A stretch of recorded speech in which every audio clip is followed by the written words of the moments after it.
यह एक काल्पनिक कहानी है। इसमें दिखाई गई घटनाएं, पात्र और संवाद पूरी तरह से लेखक की कल्पना पर आधारित हैं। इसका कोई संबंध किसी वास्तविक व्यक्ति या घटना से नहीं है। आरव ने अभी अभी अपना मन अपने शरीर में डुबोया ही था कि उसने देखा कि वह सूक्ष्म भंवर इस समय उसके सामान्य आत्मिक केंद्र में सुनहरी गूढ़ ऊर्जा की धाराएं भेज रहा था। हाँ, यह सुनहरी गूढ़ ऊर्जा थी, पूरी तरह से सुनहरी, और पहले की तरह हल्की सुनहरी नहीं।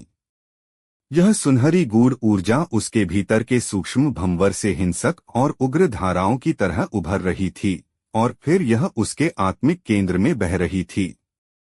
कुछ ही क्षणों में उसका सामान्य आत्मिक केंद्र भर गया, फिर भी वह सूक्ष्म भंवर नहीं रुका, और सुनहरी गूढ़ ऊर्जा अब भी निरंतर उसमें से निकल रही थी। ये सुनहरी ऊर्जा की धाराएं अंततः उसके पूरे शरीर की नाड़ियों में धकेली जाने लगीं।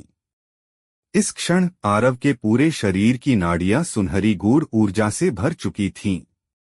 आरव को हैरानी हुई जब उसने महसूस किया कि ये सुनहरी गूढ़ ऊर्जा की धाराएं अंततः सीधे उसके शरीर में समा रही थीं, और एक के बाद एक धाराएं उसमें विलीन होती जा रही थीं।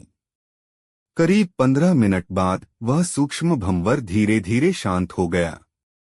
जब उसने महसूस किया कि सूक्ष्म भंवर रुक गया है, तो आरव ने जल्दी से अपने कपड़े उतारे, और जैसे ही उसने अपनी ओर देखा, वह वहीं स्तब्ध रह गया। इस समय उसका पूरा शरीर हल्की सुनहरी आभा से चमक रहा था, और जब उसकी हथेलियां धीरे से उसके सीने से गुजरीं, तो यह काले लोहे जैसा कठोर महसूस हुआ। आरव ने थूक निगलते हुए धीमे स्वर में कहा, क्या शरीर मजबूत करने की तकनीक में सिद्धि प्राप्त हो गई? शरीर मजबूत करने की तकनीक तलवार संप्रदाय की एक मूलभूत साधना विधि थी, और इसके कुल 7 स्तर होते थे।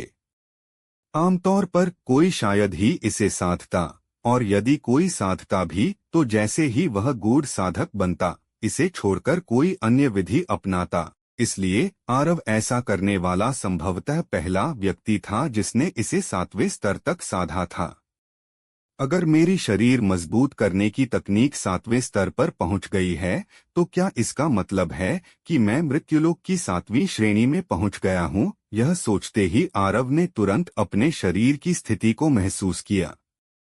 कुछ ही क्षणों में उसकी आंखें चौड़ी हो गईं, चेहरा उत्साह से भर गया, और वह बोला, मैंने कभी सोचा नहीं था कि मैं सीधे मृत्युलोक की 7वीं श्रेणी तक पहुंच जाऊंगा। इस समय आरव वास्तव में चकित था। उसे यह सूक्ष्म भंवर पाए हुए 1 महीने से भी कम समय हुआ था, परंतु इसी अवधि में वह जो कभी एक गूढ़ साधक नहीं था, वह सीधे 7वीं श्रेणी में पहुंच गया था। क्या यह सामान्य था? यह सोचते हुए आरव के मन में बेचैनी सी उत्पन्न हुई। अब वह कितना भी मूर्ख क्यों न हो, उसे समझ आ गया था कि यह सूक्ष्म भंवर सामान्य आत्मिक केंद्र नहीं था। विशेषकर यह सुनहरी गूढ़ ऊर्जा, यह केवल उसकी शक्ति नहीं बढ़ा रही थी, बल्कि यह उसके तलवार कौशल को भी सुदृढ़ कर रही थी। उसने कभी पंचतत्वों में से स्वर्ण तत्व की गूढ़ ऊर्जा नहीं देखी थी, पर उसे पूरा विश्वास था कि यह सुनहरी ऊर्जा उस स्वर्ण तत्व से कहीं अधिक शक्तिशाली थी।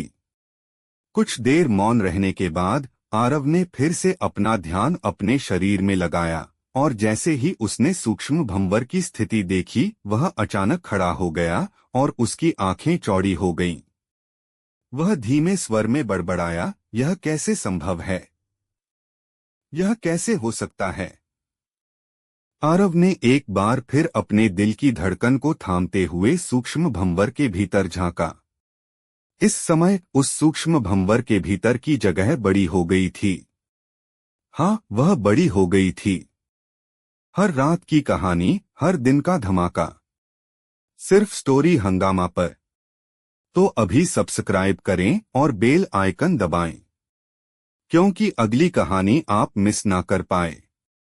पहले यह सामान्य आत्मिक केंद्र के समान आकार का था, लेकिन अब उसमें 40-50 अधेड़ पुरुष आराम से खड़े हो सकते थे। और उस सूक्ष्म भंवर के केंद्र में एक स्नान कुंड जैसा कुछ था, जो पूरी तरह सुनहरी गूढ़ ऊर्जा से भरा हुआ था।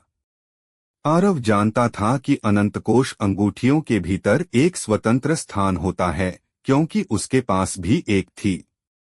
लेकिन उसके शरीर के भीतर यह सूक्ष्म भंवर, इसमें भी एक स्वतंत्र स्थान था। यह क्या चल रहा है? हैरान होने के अलावा आरव उलझन में था। वह सच में किसी से पूछना चाहता था कि यह सब क्या है, लेकिन वह नहीं कर सकता था, क्योंकि वह मूर्ख नहीं था और जानता था कि अगर किसी को यह पता चला कि यह सूक्ष्म भंवर गूढ़ ऊर्जा को रूपांतरित कर सकता है और इसमें खुद का स्थान है, तो यह उसके लिए आपदा बन सकता है। काफी देर बाद आरव ने गहरी सांस ली और उसने तय किया कि वह इस सूक्ष्म भंवर की चिंता करना छोड़ देगा।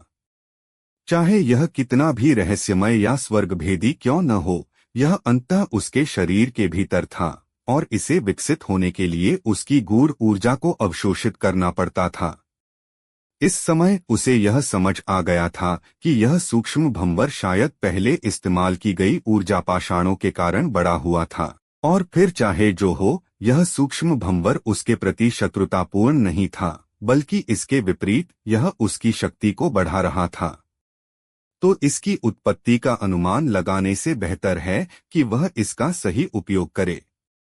यह सब समझते ही आरव का मन एकदम स्पष्ट हो गया। वह कुछ सोचकर नीचे अपने सुनहरे चमकते शरीर को देखने लगा।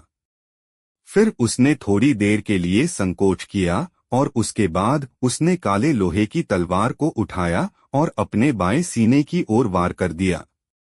डिंग!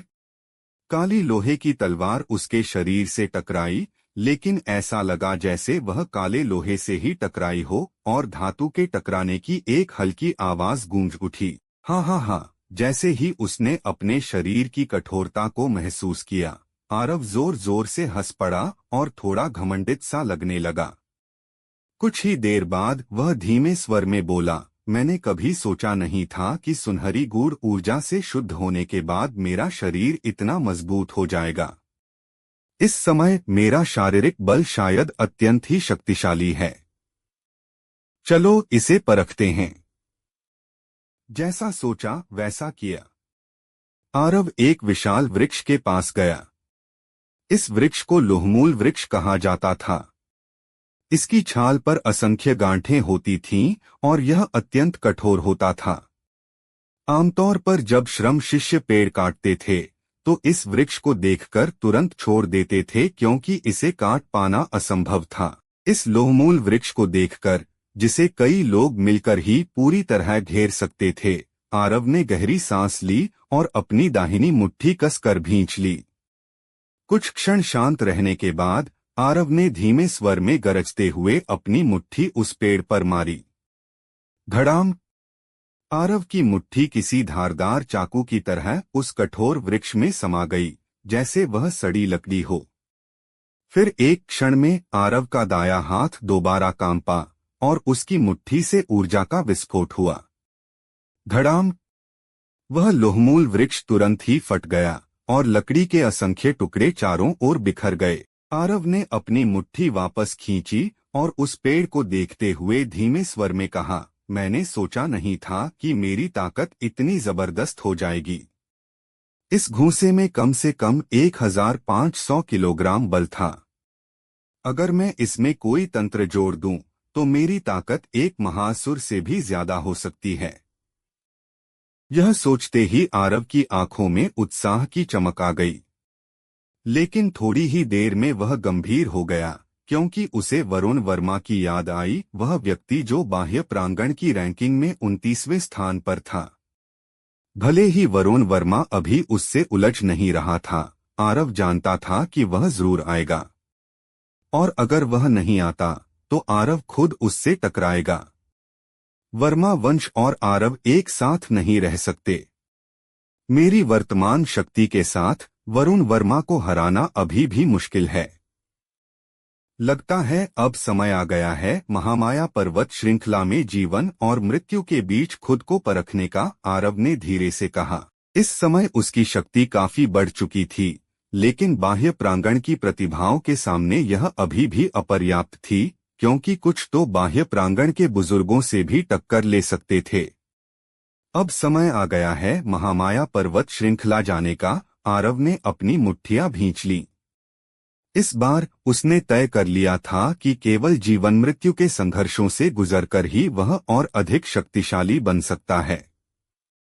चाहे वह आने वाली बाह्य प्रांगण परीक्षा हो जो 20 दिनों में थी, या वर्मा वंश का बढ़ता दबाव, उसे शक्तिशाली बनना ही था।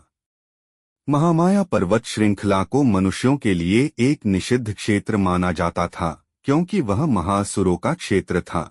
वहां असंख्य शक्तिशाली महासुर थे, और जो भी मानव वहां गया वह लौटकर नहीं आया। हालांकि यह स्थिति महामाया पर्वत श्रृंखला की गहराई में लागू होती थी। बाहरी क्षेत्र में अभी भी कई मानव थे, कुछ भाड़े के सैनिक, कुछ स्वतंत्र साधक और विभिन्न संप्रदायों के शिष्य। इनमें से सबसे अधिक संख्या तलवार संप्रदाय के शिष्यों की थी, क्योंकि वही सबसे निकट थे। तलवार संप्रदाय अपने शिष्यों को महामाया पर्वत श्रृंखला में खुद को परखने के लिए प्रोत्साहित करता था। आखिरकार केवल जीवन मृत्यु के संघर्ष ही किसी को असली योद्धा बना सकते हैं, लेकिन वहां के खतरे को देखते हुए संप्रदाय ने यह नियम बनाया था कि केवल मृत्युलोक की 9वीं श्रेणी के योद्धा ही वहां अभ्यास या मिशन के लिए जा सकते थे। यह नियम आरव पर लागू नहीं होता था, क्योंकि वह अभी तलवार संप्रदाय का शिष्य नहीं था। अगले दिन आरव ने 5 बलवर्धक तंत्र बनाए। ये सभी उच्चस्तरीय तंत्र थे, जिससे वह खुद हैरान था। दूसरे दिन वह सुबह सवेरे ही रवाना हो गया। सुबह भर यात्रा करने के बाद आरव अंततः महामाया पर्वत श्रृंखला की सीमा पर पहुंच गया। वहां कुछ छोटे समूह इधर उधर फैले हुए थे, और ये सभी वे भाड़े के सैनिक थे जो वहां जाकर महासुरों का शिकार करते थे और उन्हें बेचते थे। ये ऐसे लोग थे जो हमेशा खतरे की रेखा पर जीते थे। आरव ने चारों ओर नजर दौड़ाई और फिर अपनी दृष्टि दूर खड़े एक घने जंगल पर टिका दी। उस घने वन को देखते हुए उसका चेहरा गंभीर हो गया और वह बोला, शायद वही सर्प वन है, और उसमें प्रवेश करना महामाया पर्वत श्रृंखला में सच्चे प्रवेश के समान है। उसी समय एक रुखासा आदमी उसके पास आया और बोला, भाई साहब, क्या आप महामाया पर्वत श्रृंखला में जा रहे हैं? आरव ने मुड़कर देखा तो पाया कि वह आदमी मुस्कुरा रहा था। वह लगभग 30 वर्ष का था, घनी भौहें, बड़ी आंखें और सांवला रंग। आरव की दृष्टि अंत में उस आदमी के कंधे पर जा टिकी, क्योंकि वहां एक विशाल तलवार टिकी थी। तलवार बहुत भारी लग रही थी, कम से कम कुछ 100 किलो वजन की। थोड़ी देर देखने के बाद आरव ने हल्के से सिर हिलाया। उसे सिर हिलाते देख वह आदमी हंस पड़ा और बोला, भाई साहब, आप शायद अकेले हैं। ऐसा है तो हमारे साथ क्यों नहीं चलते?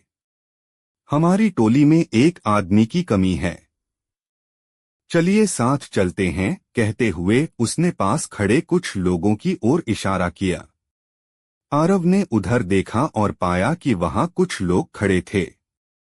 उसने कुछ पल सोचा और फिर सिर हिला दिया।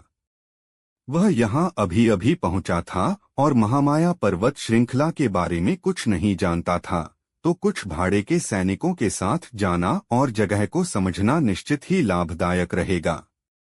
जब उसने आरव को सिर हिलाते देखा तो वह हट्टा कट्टा आदमी जोर से हंस पड़ा। अपनी धारणा से वह एक नजर में ही समझ गया था कि आरव शायद किसी संप्रदाय का शिष्य है जो स्वयं को निखारने आया है। और चूंकि आरव के हाथ में तलवार थी, इसलिए वह स्वाभाविक रूप से समझ गया कि वह तलवार संप्रदाय का शिष्य है। इसीलिए वह खुश हुआ कि एक तलवार संप्रदाय का शिष्य उनके साथ शामिल हो गया। उस हट्टे कट्टे आदमी ने अपना परिचय दिया। भाई, मैं मानजित हूँ और इस दल का नेता हूँ। हमारे दल में कुल 4 लोग हैं और अब तुम हमारे साथ जुड़ गए हो तो हम 5 हो गए हैं।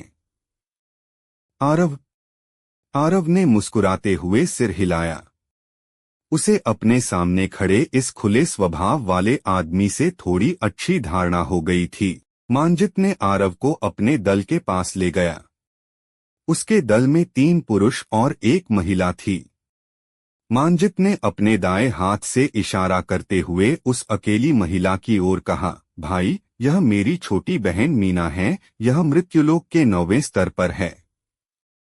जब आरव ने मांजित के इशारे की दिशा में देखा तो वह थोड़ी देर को चकित रह गया। वह महिला लगभग 20 वर्ष की थी और उसका पहनावा काफी खुला था। उसने छाती के चारों ओर एक बहुत ही छोटा पशुचर्म पहना हुआ था, जिससे उसका क्रीम रंग का पेट पूरी तरह से दिखाई दे रहा था, यहाँ तक कि नाभि भी। उसके निचले शरीर पर एक छोटा चर्म स्कर्ट था जिससे उसकी लंबी और श्वेत टांगें स्पष्ट दिख रही थीं। उस महिला के दाएं कंधे पर एक काली गहरे लोहे की लंबी धनुष टंगी हुई थी और वह काफी वीरांगना प्रतीत हो रही थी। महिला ने हल्के से सिर हिलाया और फिर आरव ने अपनी दृष्टि हटा ली। हालांकि वह सुंदर थी, लेकिन उसकी सुंदरता की सराहना करना ही पर्याप्त था, अधिक देर तक घूरना अनुचित होता। मीना ने भी आरव को हल्के से सिर हिलाया क्योंकि आरव की दृष्टि में अन्य पुरुषों जैसी लालसा नहीं थी, जिससे उसे आरव के प्रति थोड़ा अच्छा लगा। मांजित ने बगल में खड़े एक पुरुष की ओर इशारा किया, जिसकी उम्र लगभग 25 वर्ष थी, और कहा, यह है नीरव और यह मृत्युलोक के 9वें स्तर की चरम सीमा पर है और यह खंजर का उपयोग करता है। यह हमारे दल का मुख्य हमलावर है। नीरव स्पष्ट रूप से कम बोलने वाला व्यक्ति था। उसने बस आरव की ओर सिर हिलाया और फिर अपने हाथ में पकड़े काले खंजर से खेलने लगा। मांजित ने आखिरी व्यक्ति की ओर इशारा करते हुए कहा, सोनू यह भी तलवार का उपयोग करता है और यह भी मृत्युलोक के 9वें स्तर की चरम सीमा पर है। हमारे दल में से इसके पास पहला दिव्य स्तर प्राप्त करने की सबसे अधिक संभावना है। यह सुनकर आरव ने उस आखिरी व्यक्ति की ओर देखा। वह व्यक्ति लगभग 23 वर्ष का था और उसका चेहरा थोड़ा आकर्षक था, परंतु उसके चेहरे पर साफ साफ अहंकार झलक रहा था। इसके अलावा आरव ने महसूस किया कि उस व्यक्ति की दृष्टि में उसके प्रति थोड़ी सतर्कता भी है। आरव ने मीना की ओर देखा और फिर जैसे कुछ सोच में पड़ गया।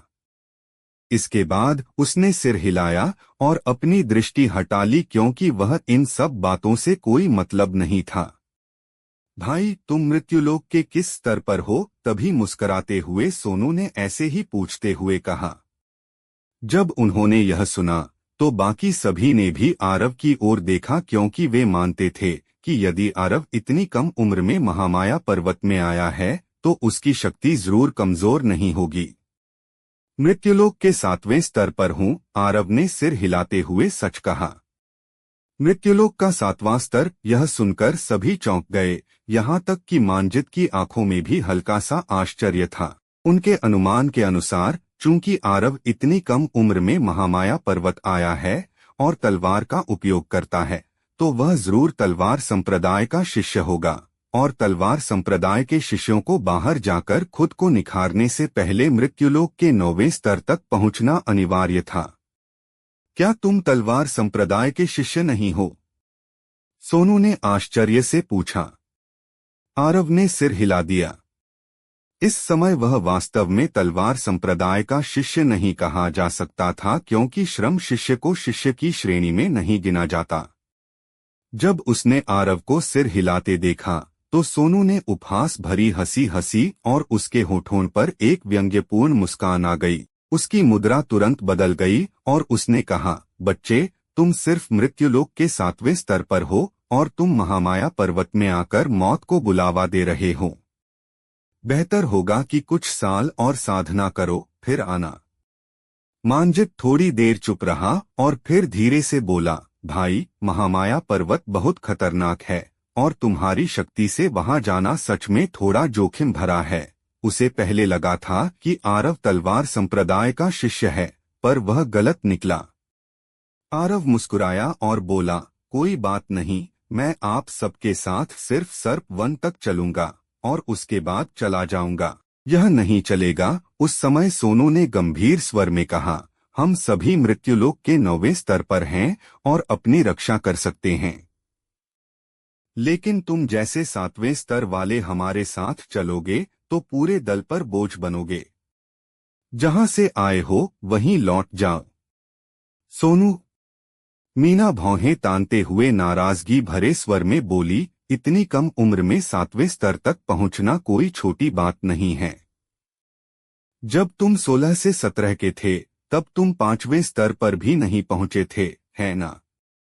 तो इतना ताना क्यों दे रहे हो? वह स्पष्ट बोलने वाली थी और जो दिल में था वही कहती थी। साथ ही उसे आरव के प्रति हल्की सकारात्मक भावना थी, इसलिए वह सोनू की बातें सुनकर चुप नहीं रह सकी। सोनू का चेहरा थोड़ा खराब हो गया जब उसने देखा कि मीना आरव के पक्ष में बोल रही है, और वह बोला, मीना, हम एक दल हैं तो किसी बाहरी के लिए क्यों बोल रही हो? ऊपर से उसकी शक्ति कमजोर है और ऐसा बोझ रखना हम सबको खतरे में डालेगा। उसकी बातें स्पष्ट थीं और उसने आरव की उपस्थिति की कोई परवाह नहीं की। मानजित और नीरव यह सुनकर चुप हो गए। यद्यपि सोनू की बातें कटु थीं, पर उनके मन में भी वही विचार थे।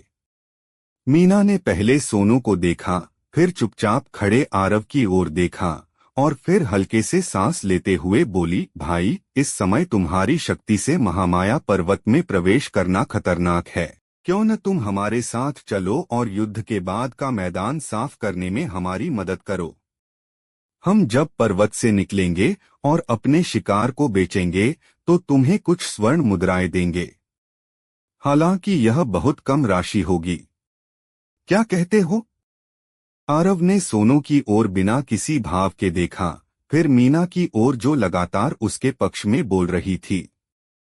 इस दयालु महिला को देखकर उसे उससे थोड़ी अच्छी धारणा हो गई और वह मुस्कुराकर सिर हिलाते हुए बोला, ठीक है, मैं युद्धभूमि की सफाई में सहायता करूंगा। जब सोनू ने देखा कि आरव युद्ध के बाद की सफाई के लिए तैयार हो गया है तो उसके चेहरे पर घृणा और बढ़ गई। वह ऐसे व्यक्ति को तुच्छ समझता था, परंतु अब उसने कुछ नहीं कहा क्योंकि वास्तव में उन्हें एक सहायक की आवश्यकता थी। मानजित ने सिर हिलाया और कहा, अगर ऐसा है तो चलो अंदर चलते हैं। भाई आरव, तुम हमारे पीछे रहना और अधिक दूर मत जाना। इतना कहकर वह सर्प वन की ओर बढ़ गया। रास्ते में मीना आरव के साथ चल रही थी। उसने अपनी गर्दन मोड़कर आरव की ओर देखा, जो शांत था, और बोली, छोटे भाई, नाराज मत होना। सोनू शक्ति को बहुत महत्व देता है, पर वह बुरा व्यक्ति नहीं है। उसकी बातों का बुरा मत मानना। आरव यह सुनकर चौंका, फिर मुस्कुराकर सिर हिलाते हुए बोला, मैंने उसकी बातों को गंभीरता से नहीं लिया। लेकिन बड़ी बहन मीना, आपको धन्यवाद। आरव को उस महिला के प्रति थोड़ा सा स्नेह हुआ जिसने उसके पक्ष में बोला था।